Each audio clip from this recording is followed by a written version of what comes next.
मुखिया उदय भैया जिंदाबाद, अनुआ पंचायत का जनता जिंदाबाद, गरीब गुरबों के नेता जिंदाबाद, मुखिया उदय भैया जिंदाबाद।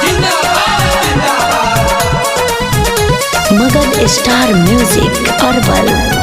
अनुआ पंचायत से अब की विजयी बनई है, अनुआ पंचायत से अब की विजयी बनई है। उदय कुमार भैया के, उदय कुमार भैया के फिर से जीतई है। उदय कुमार भैया के मुखिया बनई है। गावे गावे घरे घरे सबके बतैया, गावे गावे घरे घरे सबके बतैया। उदय कुमार भैया के, उदय कुमार भैया के हीरो से जीतैया।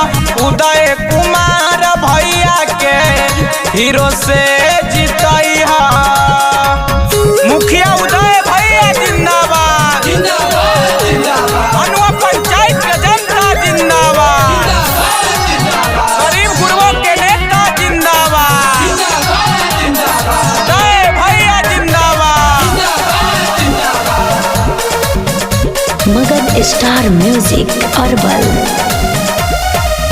सोचल सपना हमा के पूरा कइले आस हो। एक बेरी फिर से चाची कर विश्वास हो। मुखिया उदय भैया जिंदाबाद, सोचल सपना के पूरा कलथिन आस हो। एक बार फिर से चाची कर विश्वास हो। कहतनी जवनी भैया बात ना भूलई ह, कहतनी जवनी भैया बात ना भूलई ह। उदय कुमार भैया के, उदय कुमार भैया के फिर से जीतई ह। उदय कुमार भैया के मुखिया बनई ह। मुखिया उदय भैया जिंदाबाद, अनुआ पंचायत के जनता जिंदाबाद, गरीब गुरबों के नेता जिंदाबाद, उदय भैया जिंदाबाद।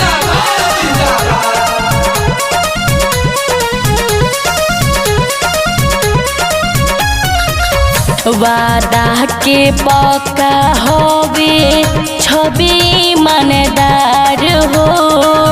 गरीब मजदूर सबसे कर ले प्यार हो। मुखिया उदय भैया जिंदाबाद, गाई सुनावे गीतिया सुनिल बिहारी।